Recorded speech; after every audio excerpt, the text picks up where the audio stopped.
Okay, I'm just going to finish off by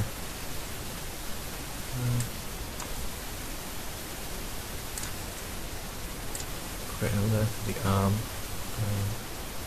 So all I've done in this example is to create a basic outline,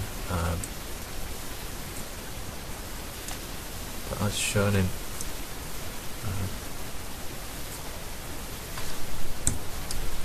earlier videos,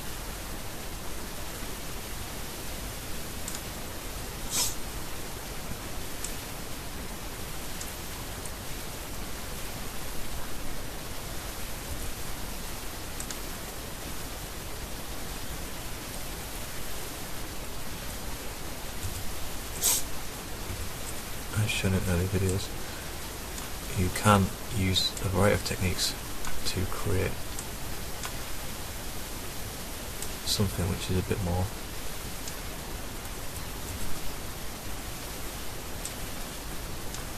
useful in terms of animation. This is just illustrating the use of the pen tool, which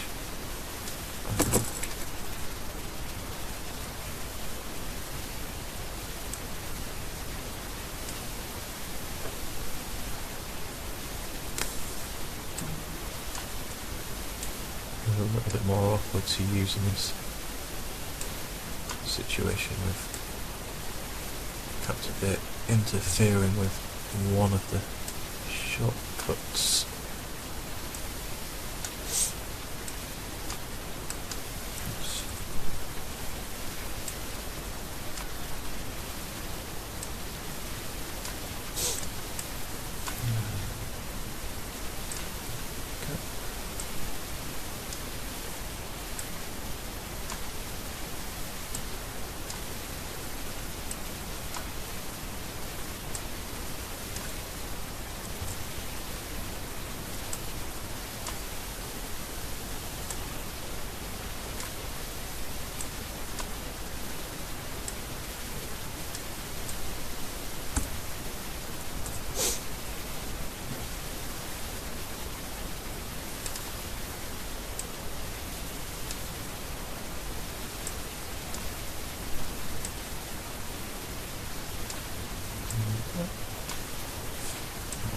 Points. I'm going to pick up the anchor points. When you're using the shortcuts, keyboard shortcuts, you won't have that problem. But when you're using mouse clicks only, it's a little bit harder. Okay, so let's get rid of the tracing model. So I can check the arm. Okay. Something like colour,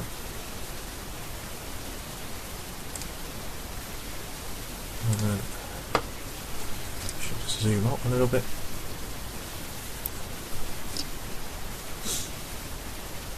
So that was the original.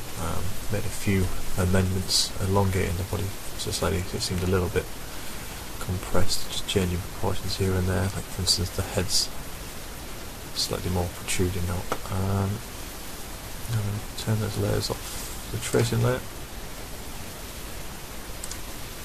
and then we can see there's a rough outline created with the pen tool, which could be worked up into a final shape. But in terms of animation, you would probably want to separate it out into different elements. For instance, upper arm, lower arm, hand, torso, upper leg, lower leg, foot, head, those kind of segments, so that you've got a bit more control when it comes to animation. In this example, we would just simply have control of the body and the arm, like so. And that would be in very limited terms as well. It seemed quite an unnatural movement. I'll just rotate that a little bit further forwards. And that's the conclusion of that example. Okay, in this example we're going to look at a different way of converting bitmap images into Flash graphics. So again, we're going to start with a tracing image. Just set the properties for this document to be the same as the last, so 1280 by 720. I'll keep the frame rate the same, keep the background as plain white colour for now. I'll just import to the library another sketch.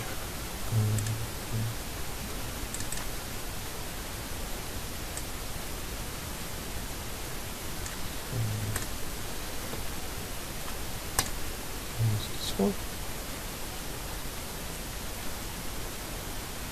And bring that sketch onto the stage. It will be quite a bit bigger than the stage, so I'll just size it down because I'm only scaling my graphics down at a later point. And again, this layer will just be called tracing. And then I'll create another layer for model. And all we're going to do is use the pen tool to trace the outline and create symbols in this case. So the pen tool creates vector graphics in the same way that you would use in Illustrator or Photoshop.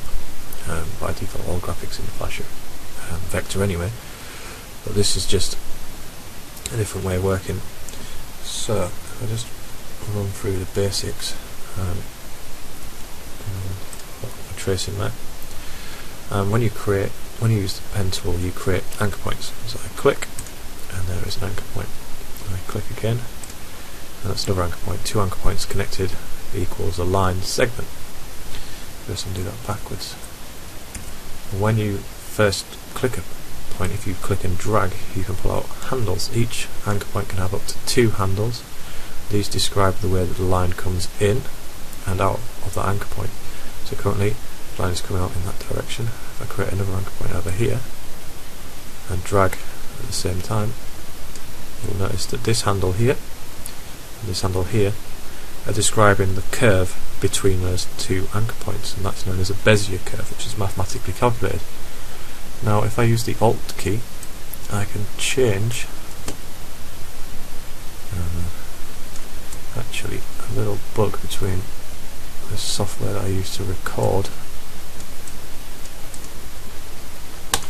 and Flash is that I can't actually use the Alt key to attain this, but you should be able to hold the Alt key and move a handle independently, like so. So when 2 handles take the same sort of direction, you get what's known as a C curve. But if they take opposing directions, you'll get what's known as an S curve. And the skill is creating graphics with as fewer anchor points as possible. And this keeps down the amount of calculations required when animating those graphics. So that's why it's used for relatively basic shapes and not for complex graphics like photographs. So there we are. Other things we can achieve, we can also add points in. So you can click add a point there, take points away, and the shortcuts are displayed there. Using the subselection tool, you can select an anchor point or even handles, like so. And when you're ready to move on, you then select the last point and move on as so. So you'll see that when you use the subselection tool, quite often it moves both handles at the same time. So I'll just delete those paths and then start, use the hand to move along to trace the basic outline of this. Now I'm going to do is change the outline colour to something high contrast so that stands out against the layer below, and I'll also change my actual stroke to a different colour, and my fill colour I'll switch off at this point in time. So I'll start at the top of the head, pull my handles out, and then try and follow this curve as far on to this point as I can. That seems to work okay. I'll scroll down and come around this curve to the back of the shoulder blade. And that might just take a little bit more persuasion.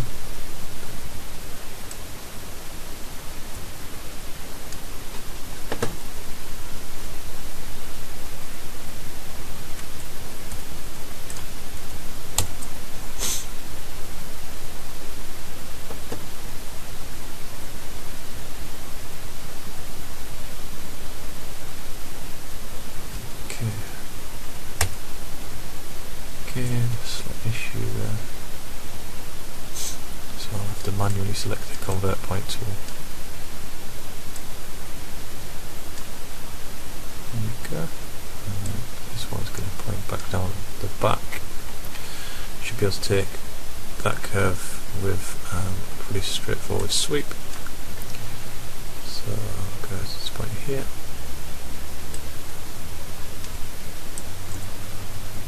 First,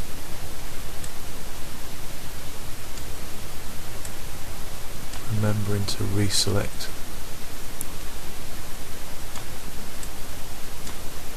that last anchor point.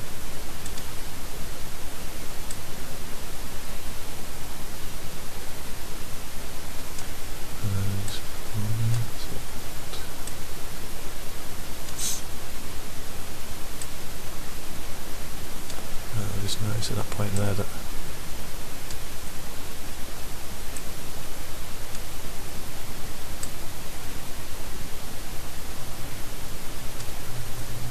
just a little bit out.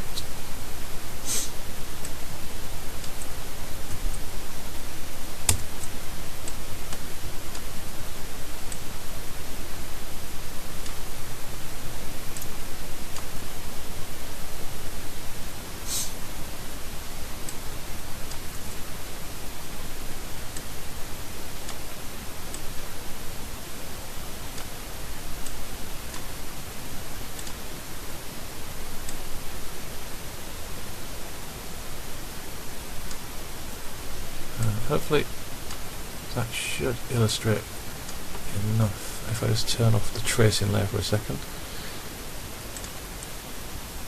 how powerful this tool can be. So it's creating a very basic curve which is following the outline of that sketch, and we'll just skip forward to the end of the sketch now.